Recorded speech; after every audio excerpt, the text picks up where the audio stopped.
Hello friends, welcome to editorial analysis by Simplified Civil Services। 7 November Tuesday को total 5 article discuss किए जाएंगे। मोर light less sound हमारा first article है। ये article noise pollution के ऊपर है और इसमें हम प्री और मेंस एस्पेक्ट दोनों कवर करेंगे। नॉइस पॉल्यूशन होता क्या है, क्या कॉजेज़ हैं, इम्पैक्ट हैं और क्या क्या सजेशंस दिए जा सकते हैं, सारी चीज़ों के बारे में डिटेल में चर्चा करेंगे। नेक्स्ट आर्टिकल जो डिस्कस करेंगे वो है बायस इन द मशीन और रश्मिका मंदाना कंट्रोवर्सी। ये दो आर्टिकल आर्टिफिशियल इंटेलिजेंस के चैलेंजेस से रिलेटेड है, दोनों को डिस्कस करेंगे और जो रीसेंट कंट्रोवर्सी हुई है उसको आप यूज़ कैसे कर सकते हैं अपने आंसर राइटिंग में, उसको डिस्कस करेंगे। नेक्स्ट आर्टिकल है डज ऑड इवन वर्क। कल जो हमने एयर पॉल्यूशन पढ़े थे उसी का ये एक्सटेंशन है, ऑड इवन पॉलिसी के बारे में ये आर्टिकल है। इसमें आपको मेंस में क्वेश्चन पूछा जा सकता है, इसलिए मैंने ये डिस्कस किया है। To what extent the schemes like odd even work, ठीक है। और जो लास्ट आर्टिकल है हमारा जो हम डिस्कस करेंगे वो है फॉलिंग फार्म एक्सपोर्ट कंसर्न्स। ये आर्टिकल इंडियन एक्सप्रेस में कल आया था। इसमें प्री एस्पेक्ट हैं, बहुत इंपॉर्टेंट प्री एस्पेक्ट्स हैं, उसको कवर किए जाएंगे। इसके साथ ही अगर आपको कंटेंट समझ में आ रहा है, मज़ा आ रहा है, अच्छा लग रहा है तो प्लीज़ आप लोग लाइक करिए, शेयर करिए अपने दोस्तों के साथ और सब्सक्राइब करिए। आइए शुरू करते हैं हमारा एडिटोरियल। हमारा फर्स्ट आर्टिकल है मोर लाइट लेस साउंड। यह आर्टिकल द हिंदू में आया है। GS3 एनवायरनमेंट के पर्सपेक्टिव से इम्पॉर्टेंट है, प्री और मेंस दोनों के लिए इम्पॉर्टेंट है। 2015 में प्री में क्वेश्चन आया था नॉइस पॉल्यूशन से रिलेटेड, बात करेंगे किस एरिया से आया था। मेंस में अभी तक नहीं आया है, मेंस में आपको क्वेश्चन आ सकता है, तो मेंस के लिए हम एक पूरा क्वेश्चन प्रिपेयर करेंगे। What is noise pollution, what are its causes, impacts and suggestion, ठीक है। तो इसको एग्जामाइन करेंगे प्रॉपरली और जो भी इसमें क्वेश्चन बन सकता है नॉइस पॉल्यूशन के ऊपर मेंस में, सारे पॉइंट्स डिस्कस करेंगे।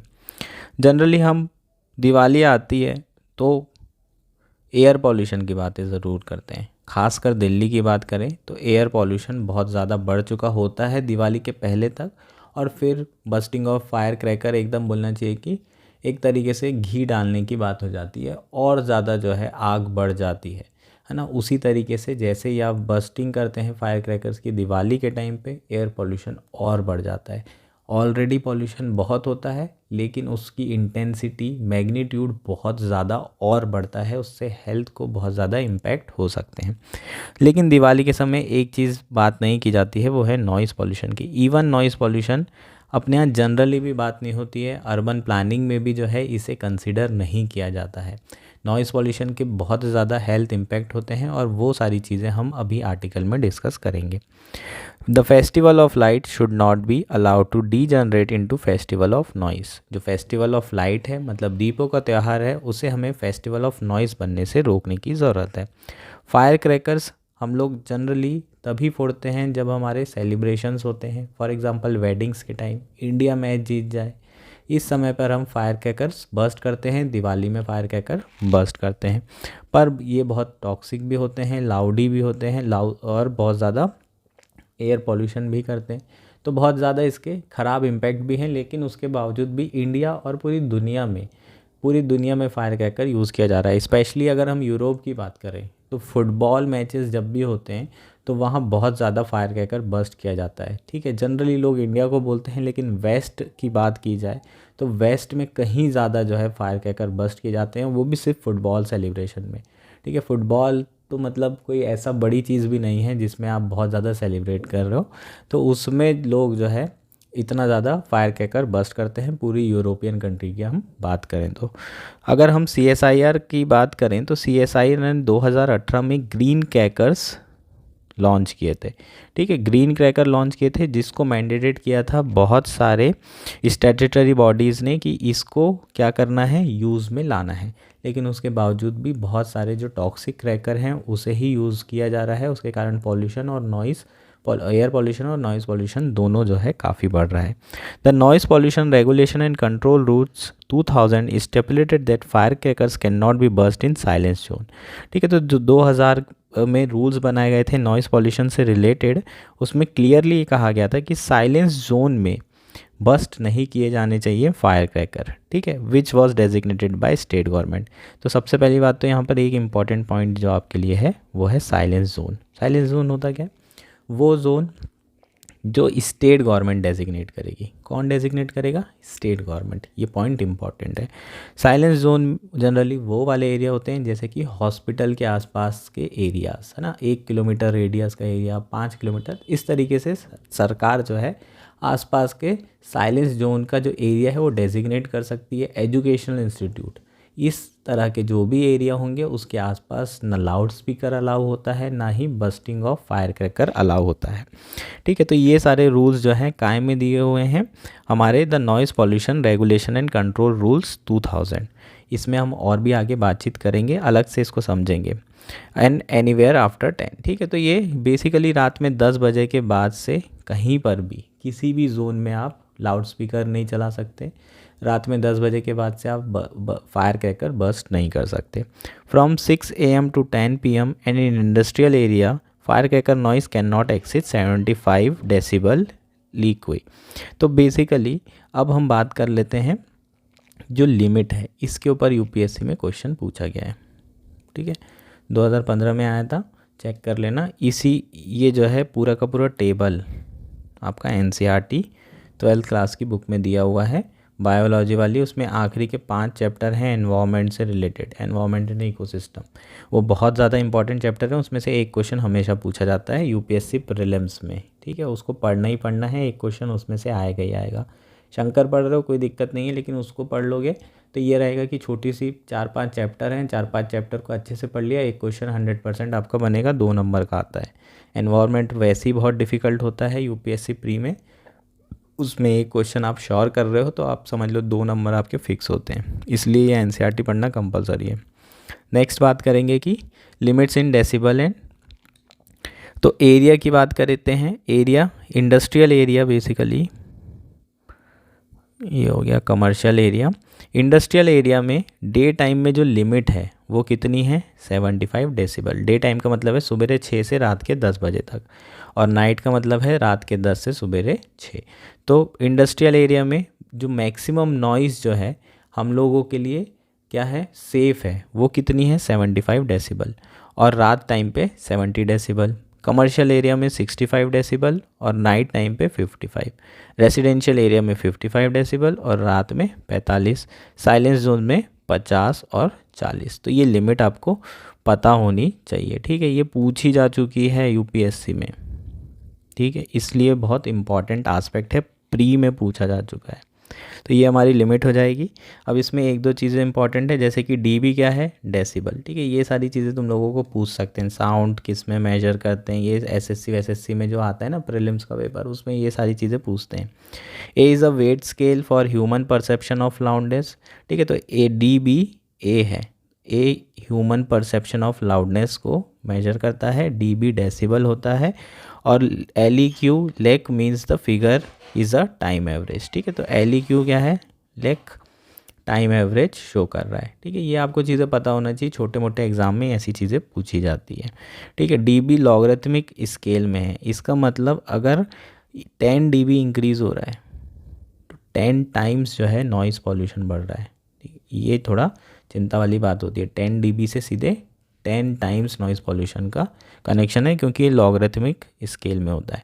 ठीक है, अगर आपने लॉग पढ़ा है, याद है, पावर बेस 10 होता है लॉग का, तो आपको पता चल जाएगा कि 10 कैसे टाइम्स बढ़ रहा है। ठीक, अगर नहीं पढ़ा है तो इतना कोई इंपॉर्टेंट नहीं है, याद कर लो बस, अभी मैथ्स नहीं पढ़ा रहा मैं। चलो अब शुरू करते हैं नॉइज़ पॉल्यूशन के बारे में। नॉइज़ क्या है?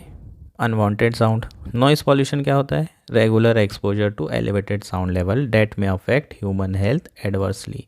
वो साउंड लेवल जो आप रेगुलरली एक्सपोजर कर रहे हैं और उसके कारण आपकी हेल्थ में एडवर्स इम्पैक्ट हो रहे हैं, उसको हम बोलते हैं नॉइज़ पॉल्यूशन।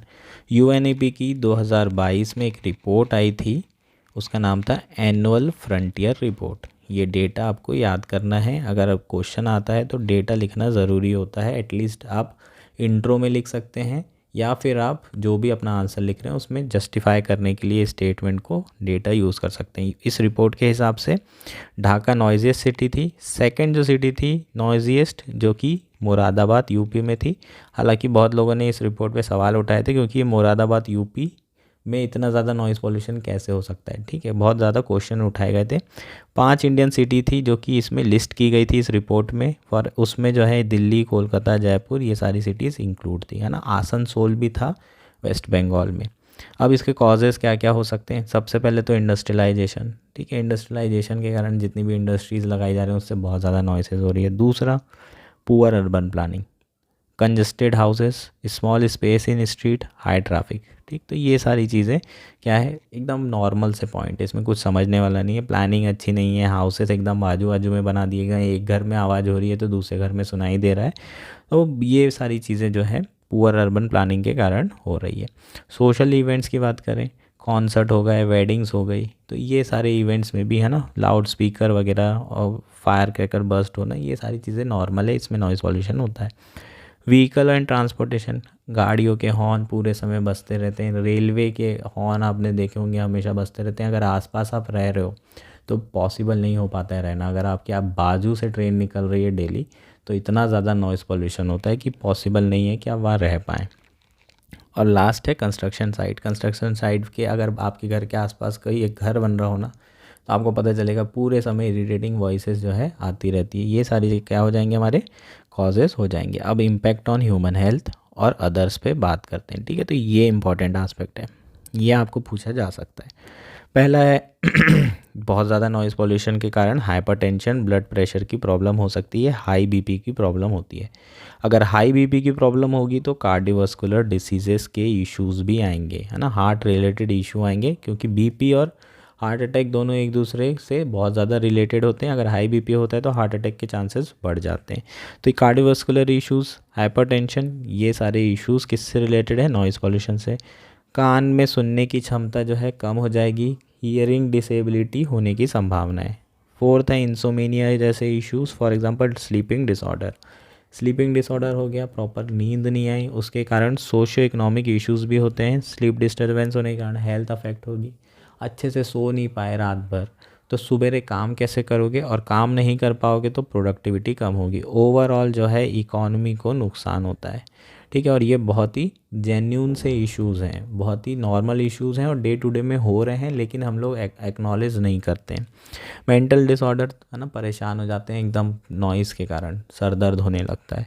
डैमेजेस बिल्डिंग, ठीक है, नॉइज़ के कारण बिल्डिंग भी डैमेज होती है। और कमर्शियल ट्रबल, कम्युनिकेशन ट्रबल, एक दूसरे से बात करने में आसानी, ट्रैफिक में कुछ किसी के आसपास बात करनी है तो दिक्कत होती है। नेक्स्ट है effects on wild life and marine life, तो इस पे भी बहुत ज़्यादा इम्पैक्ट पड़ता है। वाइल्ड लाइफ की बात करें तो उसका बेस्ट एग्जांपल कोविड-19 के समय हमने देख लिया है।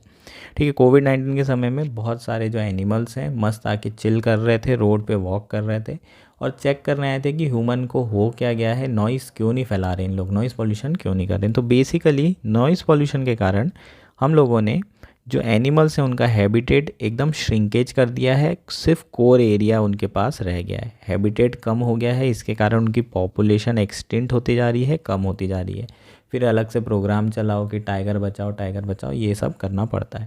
ठीक है, तो बेसिकली नॉइज़ पॉल्यूशन के कारण कहीं ना कहीं ह्यूमन एक्सटिंक्ट होते जा रहे हैं, सिर्फ कोर एरिया अब उनके पास रह गया है। बफर एरिया में भी हम पहुंच जाते हैं अपनी गाड़ी लेके और फ़ोटो खींचने के लिए कि शेर कब दिखेगा। ठीक है, वहाँ पर भी उन्हें शांति नहीं दी जा रही है। मरीन लाइफ की बात करें तो मरीन लाइफ भी अब क्वाइट नहीं रही, ओशंस भी अब क्वाइट नहीं रहे। ऑयल एक्सट्रैक्शन करना है, विंड मिल लगानी है, ये सारी चीज़ें ओशंस में हो रही हैं और इसके कारण नॉइजेज़ हो रही हैं। हमेशा यूएस के सबमरीन कहीं ना कहीं ओशन में रहते ही हैं, हर ओशन के किसी ना किसी पार्ट में। तो ये सब सारी चीज़ें यूएस की हो, इंडिया की हो, ये सारी चीज़ें नॉइज़ पॉल्यूशन कर रही हैं। स्पेशली वेल्स और डॉल्फिन्स, इनको बहुत ज़्यादा फ़र्क पड़ता है। क्यों फ़र्क पड़ता है? क्योंकि इनका कम्युनिकेशन अगर देखें तो वो नॉइज़ से होता है, अपनी वॉइस से होता है। और बहुत ज़्यादा नॉइज़ पॉल्यूशन के कारण कम्युनिकेशन करना, फीडिंग करना और ओरिएंटेशन ऑल्सो, ठीक है, ये सब कुछ इनका वॉइस पे डिपेंड करता है। और बहुत ज़्यादा नॉइज़ पॉल्यूशन होने के कारण ये डिसओरिएंटेड हो जाती हैं और उसके कारण इनकी डेथ हो जाती है। ठीक है, तो बहुत ज़्यादा आपने केसेस देखेंगे बीचेस में कि बहुत ज़्यादा डेड जो है वेल्स आपको मिलेंगी, है ना, बहुत बार न्यूज़ में आई हैं ऐसी फ़ोटोज़। तो ये बेसिकली किसके कारण हो रहा है? नॉइज़ पॉल्यूशन के कारण। ये सारी चीज़ें हम एक्नॉलेज भी नहीं कर रहे हैं। नेक्स्ट है हमारे इनिशिएटिव। सबसे पहले बात करेंगे noise pollution included in air pollution, ठीक है, prevention and control of pollution act 1981। ठीक, तो एयर पॉल्यूशन के अंदर जो है नॉइज़ पॉल्यूशन को इंक्लूड किया गया है और उसमें जो है CPCB और SPCB है ना, CPCB आपको पता है, SPCB इनको मैंडेट किया गया है कि ये नॉइस लेवल को ट्रैक डाउन करेंगे। ठीक है किसको मैंडेट किया है? CPCB, और उसकी स्टेट यूनिट है SPCB। ये काय में दिया हुआ है? एयर पॉल्यूशन में। यहाँ थोड़ा सा ध्यान रखने की ज़रूरत है, ये सब इनिशिएटिव्स में कौन किसके अंदर चीज़ें आ रही है रेगुलेशंस में, ये आपको प्री में पूछा जा सकता है। Noise pollution regulation and control rule 2000 under environmental protection act 1986। ठीक, तो ये CPCB SPCB एयर पॉल्यूशन के थ्रू मैंडेटेड की गई है, एयर पॉल्यूशन एक्ट 1981 के। और जो नॉइस पॉल्यूशन रूल्स बनाए हैं 2000 के, वो एनवायरमेंटल प्रोटेक्शन एक्ट 1986। इसको प्लीज़ ध्यान रखिए, ये बहुत की पॉइंट है।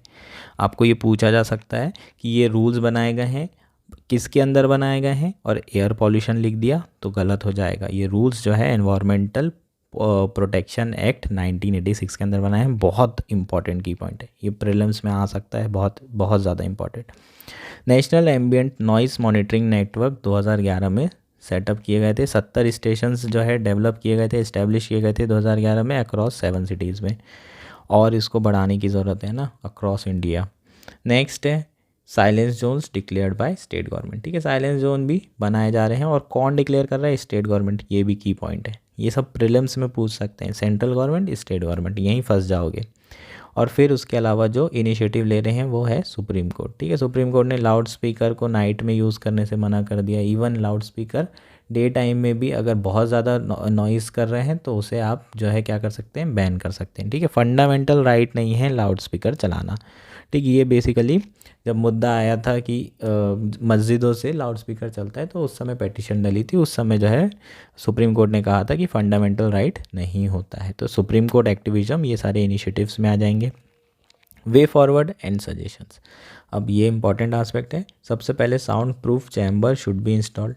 जब भी आप मशीन्स जैसे कंस्ट्रक्शन साइट पे, तो आसपास जो है साउंड प्रूफ चैम्बर लगाने की ज़रूरत है। अपने घर को भी है ना, आप क्या कर सकते हैं, मान लीजिए आप ऐसी जगह रह रहे हैं, फॉर एग्जांपल आप वेडिंग हॉल के बाजू में रह रहे हैं, तो आपको जो है कंस्ट्रक्शन करते समय इस तरीके की टेक्नोलॉजी यूज़ करना है ताकि जो नॉइस है वो कम आए। नेक्स्ट है क्रिएशन ऑफ ग्रीन बेल्ट। ठीक है, तो ग्रीन बेल्ट तो बहुत इंपॉर्टेंट है अर्बन एरियाज़ में खासकर। ठीक है, plant seen as a noise absorber, क्योंकि प्लांट जो है नॉइस एब्जॉर्वर की तरह काम करता है, इसलिए ग्रीन बेल्ट, ग्रीन एरियाज़ होना बहुत ज़रूरी है, स्पेशली अर्बन एरियाज़ में अर्बन फॉरेस्ट्री को प्रमोट करना बहुत ज़रूरी है।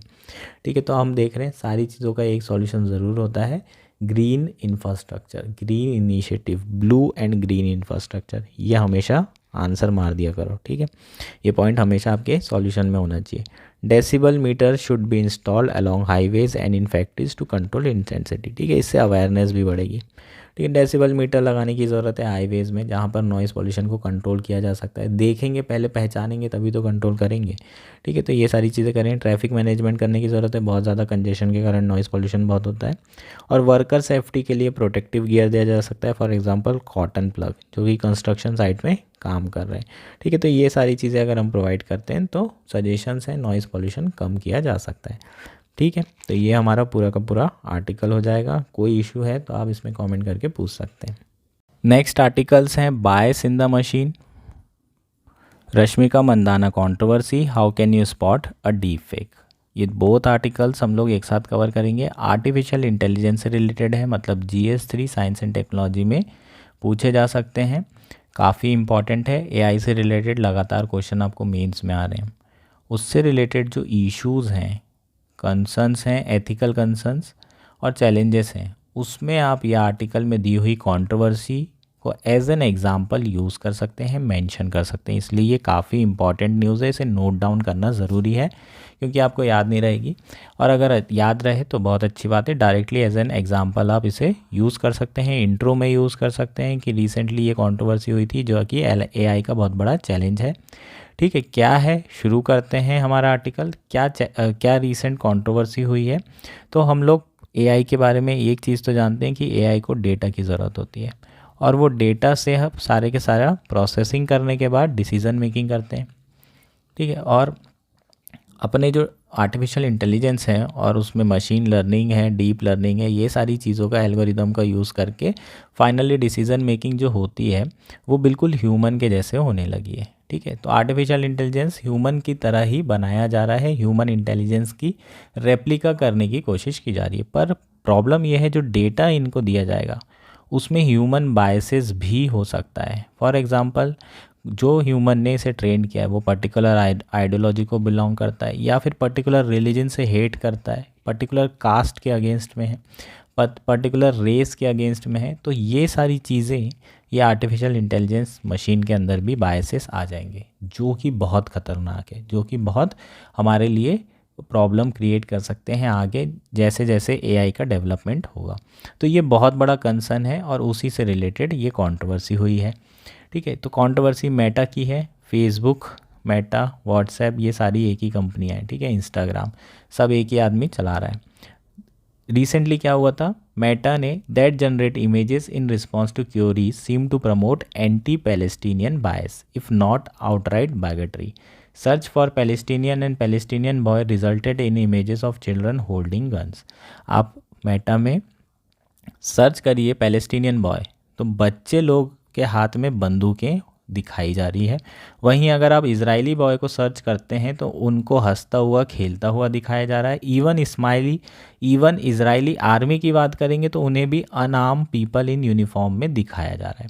तो बेसिकली ये जो स्टिकर्स हैं एआई जनरेटेड स्टिकर्स हैं और ये कहीं ना कहीं बायस्डनेस शो कर रहे हैं। किसकी? क्योंकि कुछ लोग, ठीक है, कुछ लोग मतलब हमास के लोग हो सकता है कि इस तरीके के अटैक कर रहे हो, पर पूरे पैलेस्टीनियन कर रहे हैं क्या, हम जनरलाइज नहीं कर सकते। और बेसिकली आर्टिफिशियल इंटेलिजेंस में ये बायसनेस दिखाई दे रही है जो कहीं ना कहीं पर्टिकुलर जो प्लेटफॉर्म है उसकी आइडियोलॉजी भी दिखाता है। ठीक है, तो ये एक एग्जांपल हो जाएगा। इसके बहुत ज़्यादा इश्यूज़ हैं, इसको एड्रेस करने की ज़रूरत है, रेगुलेशन लाने की ज़रूरत है, वगैरह वगैरह, ये सब आपको पता है। ये एग्जाम्पल आप बहुत इम्पॉर्टेंट है, आप यूज़ कर सकते हो। नेक्स्ट है हमारा रश्मिका मंदाना कंट्रोवर्सी। इसे भी एग्जाम्पल की तरह यूज़ करना है, सिर्फ इतना ही लिखना है, Rashmika Mandanna controversy. For example Rashmika Mandanna controversy. Fake news से रिलेटेड क्वेश्चन आएगा तो छाप देना। आर्टिफिशियल इंटेलिजेंस से रिलेटेड क्वेश्चन आएगा तो उसके चैलेंजेस में छाप देना। उसके अलावा डीप फेक से रिलेटेड क्वेश्चन आता है तो भी छाप देना। बेसिकली ये डीप फेक वीडियो ही है जो रिसेंटली वायरल हुआ है। ठीक है, और ये वायरल वीडियो आने के बाद बहुत ज़्यादा कंट्रोवर्सी हो गई है। कंट्रोवर्सी ये हो गई है कि डीप फेक को कंट्रोल करने की ज़रूरत है, रेगुलेट करने की ज़रूरत है, आर्टिफिशियल इंटेलिजेंस को रेगुलेट करो वगैरह वगैरह। और अभी तक के ये बहुत नॉर्मल था। अभी पूरे इलेक्शन में डीप फेक वीडियोज़ चलेंगे पोलराइजेशन करने के लिए, है ना, पोलराइज करेंगे कम्युनिटीज़ को, दंगा होगा, इस तरीके के वीडियो आएंगे कि मस्जिद तोड़ दी, मंदिर तोड़ दी, फिर लोग जो है भावनाओं में बहेंगे, एक दूसरे को मारेंगे, काटेंगे, फिर वोट दे देंगे एक जगह। ठीक है, तो इस तरीके की चीज़ें होती रहेगी। आने वाले टाइम में डीप फेक का बहुत ज़्यादा इस्तेमाल हो रहा है, वो भी गलत इस्तेमाल हो रहा है, फॉल्स न्यूज़ और फेक न्यूज़ फैलाने में, डिसइंफॉर्मेशन फैलाने में।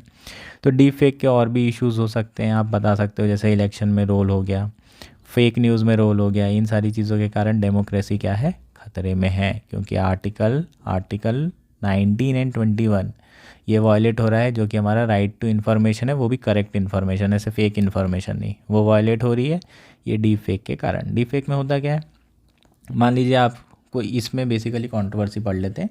A deep fake video of actor Rashmika Mandanna posted online has triggered a controversy. The original video featured a British Indian woman and in the edited version Mandana face is morphed onto it.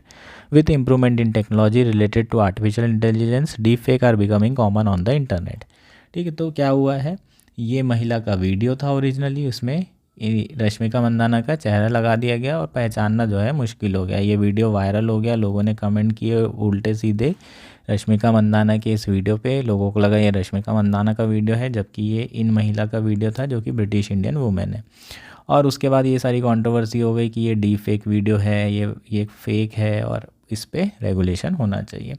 अच्छी बात है इनके साथ ऐसा हुआ क्योंकि ये बहुत स्ट्रांग महिला हैं और ये सारी चीज़ें झेल सकती है। मान लीजिए ऐसी चीज़ किसी एक 9th क्लास की या 10th क्लास की बच्ची के साथ होती तो उसके ऊपर क्या असर पड़ता, ट्रॉमा हो सकता था उसे, है ना। तो बहुत सारे आपने देखे होंगे पॉर्न वीडियोस भी ऐसे वायरल होते हैं लोगों के, और वो भी डीप फेक टेक्नोलॉजी का ही यूज़ करके किए जाते हैं, और उसके कारण कई बच्चियां जो हैं सुसाइड कमिट कर लेती है। तो ये बड़ा चिंता का विषय है हमारी एज अ सोसाइटी के लिए, बहुत बड़ा चैलेंज है।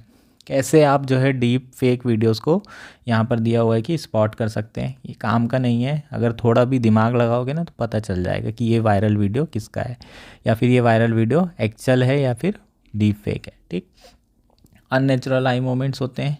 नेक्स्ट है mismatch in colour and lighting. Audio quality जो है ख़राब होती है, मिसमैच रहती है, लिप्स अलग सिंग कर रहे होते हैं, समझ में नहीं आता कि क्या बोल रहा है ना। अगर अच्छे से देखोगे तो पता चल जाएगा कि जो वो बोल रहे हैं वो चीज़ अलग है और जो ऑडियो में सुनाई दे रहा है वो अलग है।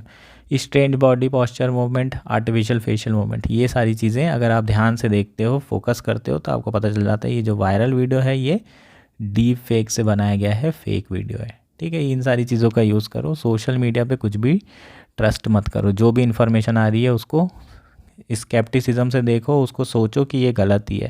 जब तक कि गूगल में 2-4 जगह सर्च करके आप फाइनलाइज ना कर लो कि हाँ भाई ये सही है, तब तक कि ये फेक ही न्यूज़ है। सोशल मीडिया में सब कुछ फेक है, लोग भी फेक हैं और पूरी सोशल मीडिया ही फेक है, तो मत चलाया करो। चलो ठीक है, ये हमारा आर्टिकल हो गया।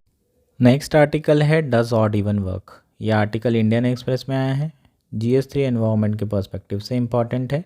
कल हमने जो एयर पॉल्यूशन पढ़े थे उसी का ये एक्सटेंशन है। मेजर की बात किए थे ऑड और इवन स्कीम की। ऑड और इवन स्कीम क्या है? ऑड और even scheme basically Delhi government ने इम्प्लीमेंट की थी। इसमें क्या होता है, व्हीकुलर पॉल्यूशन को कम करने के लिए एक दिन ऑड नंबर प्लेट की गाड़ी जो है चलाई जा सकती है और एक दिन इवन नंबर प्लेट की गाड़ी ही चलाई जा सकती है। तो बेसिकली जो पब्लिक ट्रांसपोर्ट है उसमें जाने के लिए एनकरेज किया जा रहा है। व्हीकल से निकलने वाला जो पॉल्यूशन है, जो गैसेस हैं, उसके कॉन्सेंट्रेशन को कम करने के लिए ये प्रोग्राम इम्प्लीमेंट किया जाता है।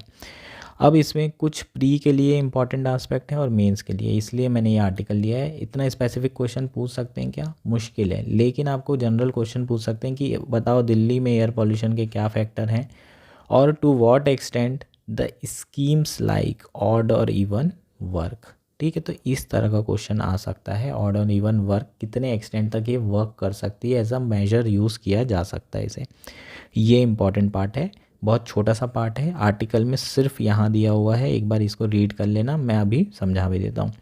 अब बात करते हैं कि व्हाट फॉल्स दिल्ली एयर, क्या है जो दिल्ली एयर की पॉल्यूशन का कारण है, किस के कारण कितना कितना कंट्रीब्यूशन हो रहा है। ठीक है, तो व्हीकल एग्जॉस्ट के कारण लगभग 10 से 30% है, डस्ट फ्रॉम रोड के कारण 10 से 30%, इंडस्ट्रियल सोर्सेज 10 से 30%, residential cooking and heating activities less than 10% summer में, लेस देन 30% विंटर में, ओपन वेस्ट बर्निंग 5 से 15, power plant under 7%, dust storm under 5, agriculture residue under 3% और दिवाली फायर क्रैकर 1% से भी कम। ठीक है, तो दिवाली फायर क्रैकर की जनरली बात करते हैं, लेकिन दिवाली जिस दिन दिवाली रहती है ना उस दिन सच में पॉल्यूशन लेवल बहुत बढ़ जाता है। ठीक है, तो वो 2-4 घंटे के लिए बहुत ज़्यादा प्रॉब्लम हो जाती है। अगर कोई अस्थमैटिक है तो सच में उसे दिक्कत हो सकती है, मैंने फेस किया है। ठीक है, तो पर ये सोल कारण नहीं होता। यहाँ अगर हम देखें तो सीधे आपको पता चल रहा है व्हीकल से बहुत ज़्यादा पॉल्यूशन होता है, लगभग 30% के आसपास व्हीकल से पॉल्यूशन हो रहा है।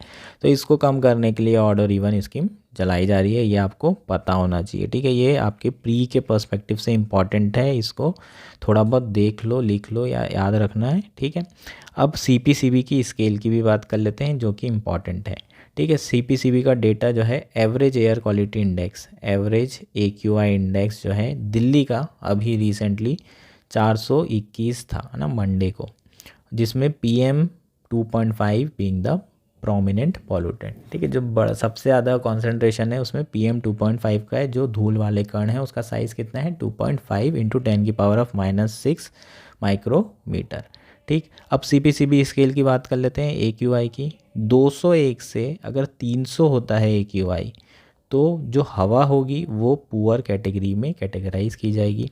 301 से 400 के बीच में हवा बहुत ज़्यादा ख़राब होगी, वेरी पुअर में आएगी, और 400 से 500 के बीच में सीवियर कैटेगरी में आएगी, और उससे ऊपर सीवियर प्लस। ठीक है, दिवाली के बाद ये सब कुछ सीवियर प्लस में जाना है, अभी सीवियर वाली स्थिति में है दिल्ली में। तो ये भी आपको पता होना चाहिए, ये भी आपको पूछा जा सकता है, ये भी प्री के पर्सपेक्टिव से इम्पॉर्टेंट है। 13 नवंबर से 20 नवंबर के बीच में ऑड और इवन इम्प्लीमेंट करने की कोशिश कर रही है सरकार, है ना, मतलब करने वाली है इम्प्लीमेंट इसे। अब देखते हैं ऑड इवन कितना जो है सक्सेसफुल रहा है पिछले बार। ऑड और इवन पहले दूसरी सिटीज़ में ट्राई किया जा चुका है, चाइना में, मैक्सिको में, फ्रांस वगैरह में, ठीक है। हर जगह इसकी जो एफिकेसी है वो डिबेटेड रही है, हर जगह ये क्वेश्चन किया गया है कि क्या ये इतना पॉल्यूशन कम कर रही है, नहीं कर रही है। अब बात करते हैं 2019 में जब इसे इम्प्लीमेंट किया गया था। इंडियन एक्सप्रेस ने एनालाइज किया है इसकी efficacy comparing AQI level in Delhi with those in Gurgaon, Ghaziabad and Noida. तो जब इम्प्लीमेंट किया गया था तो दिल्ली में इम्प्लीमेंट किया गया था, नोएडा, गाज़ियाबाद, गुड़गांव में नहीं किया गया था। तो दोनों के बीच के जो AQI लेवल है उसको कंपेयर किया गया इंडियन एक्सप्रेस के द्वारा NCR रीजन में, जहाँ पर इम्प्लीमेंट की गई, जहाँ नहीं की गई। The result were clear, the average AQI decreased most significantly in the national capital where odd even was in place, ठीक है। तो यहाँ पर क्लियरली रिजल्ट दिया हुआ है कि क्या हुआ है, दिल्ली में बहुत ज़्यादा जो है AQI लेवल कम हुआ था ऑड इवन के कारण।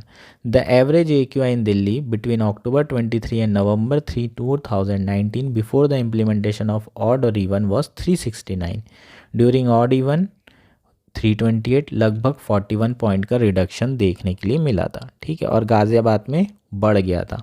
तो ये बेसिकली क्या शो कर रहा है, odd even works to some extent, not the sole, not can be used as a sole measure, ठीक है। to some extent it can help to reduce the pollution. However, despite this data, experts say determining the exact impact of an individual measure on air pollution is difficult, ठीक है। तो individual major का impact जो है पता करना possible नहीं है, ना के बराबर है। Air quality depend on so many factor, it is not easy to say what effect one action such as odd even has. For instance, on the first day that odd even was implemented, strong winds were seen, ठीक है। तो winds जो है scene हो रही थी, इसलिए भी हो सकता है जब ऑड इवन लाया गया हो, लकी रहा हो दिल्ली, ठीक है। उस दिन हवाएं थी, हवा के कारण जितना भी पॉल्यूटेंट्स था वो उड़ के चला गया, और ऑड इवन को क्रेडिट दे रहे हैं, हो सकता है वो विंड स्पीड के कारण या विंड चलने के कारण पॉल्यूशन AQI कम हो गया, ठीक है। तो बोलना मुश्किल होता है, पॉल्यूशन जो एयर पॉल्यूशन है वो कई सारे फैक्टर पे डिपेंड करता है, कई सारे फैक्टर एक साथ रोल प्ले करते हैं, और इसलिए किसी एक मेजर का, सोल मेजर का इम्पैक्ट निकाल पाना मुश्किल है। सारे मेजर को एक साथ इम्प्लीमेंट करने की ज़रूरत होती है, ठीक है। तो ऑड इवन, ठीक है, to some extent it can help to reduce the air pollution, ऐसा लिख सकते हो। पर सोली इसे यूज़ नहीं कर सकते, सिर्फ एकमात्र चीज़ नहीं है जो पॉल्यूशन कम करे, और भी बहुत सारी स्कीम्स को इम्प्लीमेंट करने की ज़रूरत है, जो भी हमने कल डिस्कस किया, ठीक है। तो ये हमारा आर्टिकल हो गया। हमारा लास्ट आर्टिकल है फॉलिंग फार्म एक्सपोर्ट कंसर्न। ये आर्टिकल इंडियन एक्सप्रेस में आया है, प्री के पर्सपेक्टिव से बहुत इंपॉर्टेंट है। डेटा बेस्ड क्वेश्चन UPSC बहुत पूछ रहा है ना, इस तरह के क्वेश्चन आपको पूछे गए हैं। फॉर एग्जांपल, फिस्कल डेफिसिट का ट्रेंड बताओ, पिछले 5 सालों में स्टेडली बढ़ा है, स्टेडली घटा है, या फिर NPA का ट्रेंड बताओ। तो उस तरह का जो ट्रेंड है वो बहुत पूछने लगे, और वो यहाँ पर इस आर्टिकल में इंडिया का जो फार्म एक्सपोर्ट है और इंपोर्ट है उसका ट्रेंड दिया हुआ है, इसलिए मैं आपको सिर्फ ये ट्रेंड बता रहा हूँ, ताकि अगर इससे रिलेटेड आपको UPSC में क्वेश्चन आता है तो आपको बन जाए। और एग्री एक्सपोर्ट आइटम के बारे में भी बात करेंगे, और एग्री इंपोर्ट आइटम के बारे में भी बात करेंगे। ये डेटा बेस्ड क्वेश्चन आपको UPSC में काफ़ी पूछने लगे। इसके अलावा रीजंस की बात करें तो फॉलिंग फार्म एक्सपोर्ट के 2-3 रीज़न हैं। इंडिया ने एक्सपोर्ट कब करके रखा है, ठीक है, वीट नहीं दे रहे हैं, ओनियन बाहर नहीं भेज रहे हैं, उसके अलावा चुनाव के कारण ये सारे स्टंट किए जा रहे हैं, एक्सपोर्ट बिल्कुल बंद कर दिया गया है। दूसरा, जो प्राइसेस हैं एक्सपोर्ट के वो ईज़ हो गए हैं यूक्रेन वॉर के बाद, क्योंकि प्राइसेस बहुत कम हो गए हैं, तो इंडिया जो एक्सपोर्ट कर रहा है उसकी भी वैल्यू उन्हें ज़्यादा नहीं मिल रही, तो ओवरऑल जो एक्सपोर्ट बाय वैल्यू है वो घट गया है। ये मेन रीज़न है, ये आपको नहीं भी पता है तो भी आप समझ जाओगे, है ना, यही रीजंस होते हैं जनरली। अब देखते हैं हमारा फार्म एक्सपोर्ट का ट्रेंड। एक्सपोर्ट का ट्रेंड देखोगे तो 2013-14 में $43.25 बिलियन, ठीक, और रिसेंटली हाईएस्ट 2022-23 में पहुंच चुका है 53.15। तो ये आपको पता होना चाहिए कि अभी तक का जो हाईएस्ट एक्सपोर्ट है वो 2022-23 में अचीव किया इंडिया ने $53.15 बिलियन। 2021-22 की बात करेंगे तो 50.24 तक पहुंच गया था। उसके पहले जो है लगातार गिर बढ़ रहा था। 50 का शायद $49 बिलियन यूपीए के टाइम में अचीव किया जा चुका है एक्सपोर्ट। ठीक है, ये फार्म एक्सपोर्ट की बात हो रही है, सिर्फ फार्म, नॉर्मल एक्सपोर्ट की बात नहीं कर रहे हैं। अगर हम ट्रेंड की बात करें तो ऐसा कोई स्टेडली इंक्रीज़ नहीं हो रहा है, स्टेडली डिक्रीज़ नहीं हो रहा है, ऐसा कोई ट्रेंड नहीं है। बड़ा घटा इस तरह का ये जो ट्रेंड देखने मिल रहा है आपको, ठीक है, इस तरह का ट्रेंड है। हालांकि एक्सपोर्ट 2023 में काफ़ी कम हो गए हैं, ये आप देख सकते हैं। ठीक है, 50 से यहाँ पर अभी तक का, अभी और बढ़ेगा तो ये फिगर थोड़ा और ऊपर जाएगा। ठीक है, तो ये ट्रेंड हो जाएगा आपका एक्सपोर्ट का। और इसी तरीके से ये ब्लू वाला जो दिख रहा है ये इंपोर्ट का ट्रेंड है। ये भी स्टेडली इंक्रीजिंग या डिक्रीजिंग नहीं है, पिछले 5 या 10 सालों में बढ़ रहा है, घट रहा है, बढ़ रहा है, घट रहा है, इस तरीके से चल रहा है। नेक्स्ट है टॉप एग्री एक्सपोर्ट आइटम। ठीक है, तो सबसे ज़्यादा एग्री जो एक्सपोर्ट आइटम में है वो है मरीन प्रोडक्ट। उसके बाद है नॉन बासमती राइस। अगर मरीन प्रोडक्ट आपको नहीं दिया जाता है, मरीन प्रोडक्ट में बहुत सारे प्रोडक्ट आते हैं, ठीक है, तो पर्टिकुलरली अगर एक प्रोडक्ट दिया है फिश तो आप उसको टॉप पे नहीं रखेंगे। मरीन प्रोडक्ट में बहुत सारी चीज़ें आती हैं। तो बेसिकली अगर सिंगल कमोडिटी की बात करें तो नॉन बासमती राइस सबसे ज़्यादा एक्सपोर्ट होने वाला प्रोडक्ट है हमारा, जो कि टॉप एग्री एक्सपोर्ट में आता है। फर्स्ट पे क्या आ जाएगा, नॉन बासमती राइस, सेकंड पे शुगर, थर्ड पे है बासमती राइस और फोर्थ पे है स्पीसीज। अगर बासमती और नॉन बासमती को टोटल दोनों को अगर हम इंक्लूड करते हैं और सिंपल राइस बोलते हैं तो राइस सबसे ज़्यादा एक्सपोर्ट होता है। समझ में आया? ऑप्शन में आपको मरीन प्रोडक्ट है, आपको क्वेश्चन दिया जाता है मरीन प्रोडक्ट, दूसरा ऑप्शन है राइस, तीसरा है स्पाइसेस और चौथा है शुगर।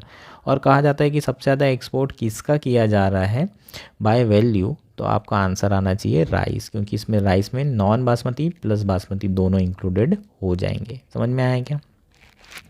तो ये हमारा क्रोनोलॉजिकल ऑर्डर भी आप समझ सकते हैं। इसमें से प्री में बहुत क्वेश्चन बन सकते हैं, इसकी फ़ोटो खींच के रख लो, तुम्हारे मोबाइल में स्क्रीनशॉट रहेगा। जब यूपीएससी का प्री का एग्ज़ाम रहेगा इसको देख के जाना। टॉप एग्री इंपोर्ट आइटम देखते हैं, वेजिटेबल ऑयल। ठीक है, जो वेजिटेबल्स ऑयल हम इंपोर्ट करते हैं सबसे ज़्यादा बाय वैल्यू वेजिटेबल ऑयल है। फ्रूट्स इंपोर्ट करते हैं, पल्सेस हो गया, स्पाइसेस हो गया, कैश्यूज़ हो गए, रॉ कॉटन हो गया, नेचुरल रबर हो गया। ठीक है, तो ये आपको पता होना चाहिए कि क्या हम इंपोर्ट करते हैं, क्या आप एक्सपोर्ट करते हैं। यही बस आर्टिकल था, इसके अलावा इसमें और कुछ इंपॉर्टेंट नहीं है। प्री एस्पेक्ट के लिए ये इंपॉर्टेंट है। Thank you, enjoy your day, और कमेंट करो, सब्सक्राइब करो, है ना।